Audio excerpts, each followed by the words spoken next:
Ladies and gentlemen, good Saturday evening. As you know, today, July 4th, the United States celebrates 250 years of independence.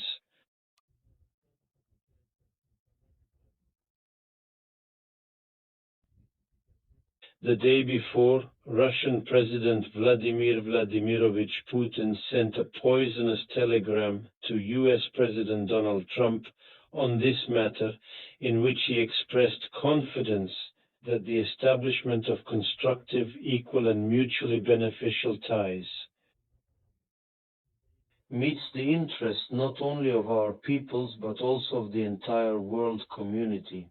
Let me remind you that earlier, on the occasion of Russia Day, on June 12, President Sheikh A sent a warm congratulatory message to Vladimir Putin. In it, Donald Trump paid tribute to the rich history and culture of our country, as well as the resilience of the Russian people.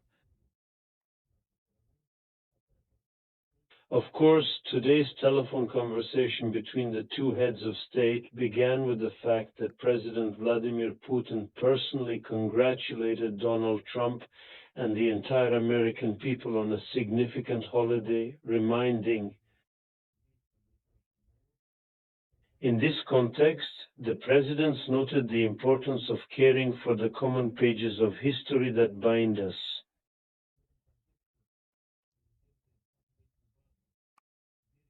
It is especially emphasized that our peoples will never forget the alliance during World War II.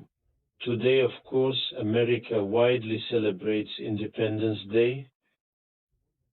All this is happening lush and large scale. How can Donald Trump organize it?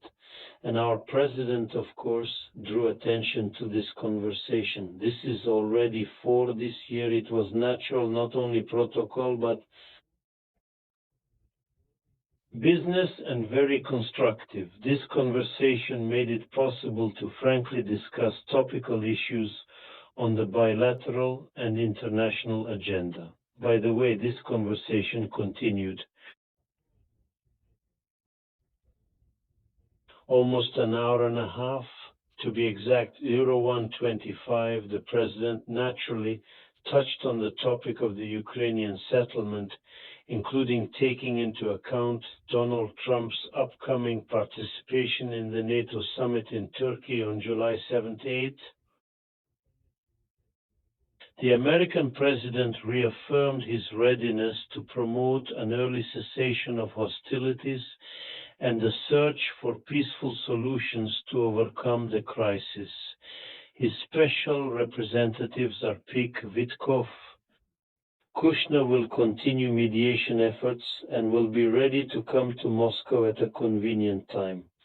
The Russian side once again emphasized the preference for a political diplomatic settlement of the conflict, taking into account known principled Russian approaches, but Kiev and its European sponsors are betting on prolonging and even escalating the conflict into terrorism against the civilian population.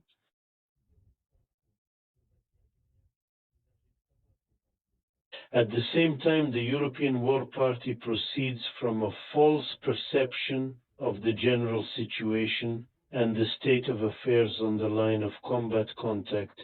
Our president painted a picture of the real situation on the battlefield, where the Russian armed forces are confidently advancing, liberating one settlement after another. An important stage in the liberation of the entire territory of the Donetsk People's Republic was the establishment of control over such a key. Strongholds in the Sioux, such as Konstantinovka, and no matter how the Kiev regime clings to the remaining fortified areas, our army will definitely take them. The situation around Iran.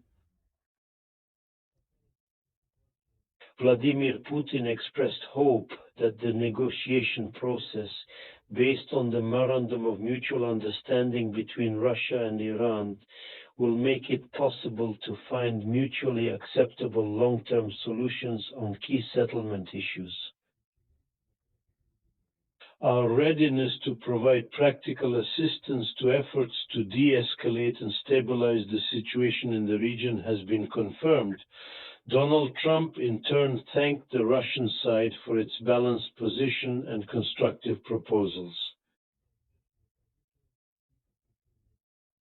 Thanks to bilateral relations, the presidents stressed the importance of continuing contacts, including on military, political, and of course economic issues. There are enormous prospects for mutually beneficial cooperation between our countries.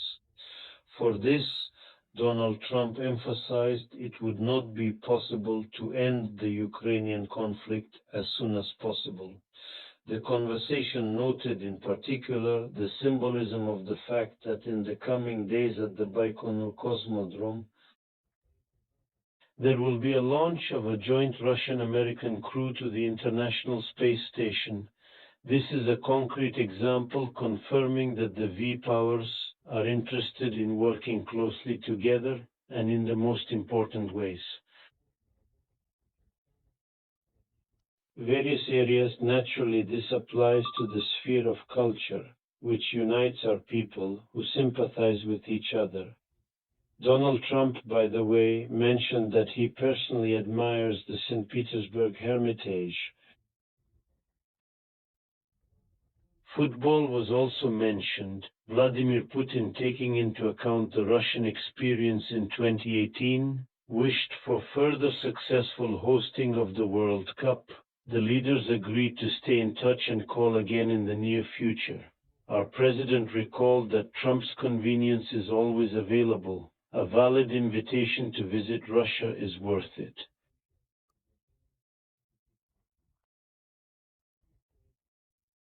It should be mentioned that the Russian side was the initiator of the previous telephone contact, June 14th, Donald Trump's 80th birthday.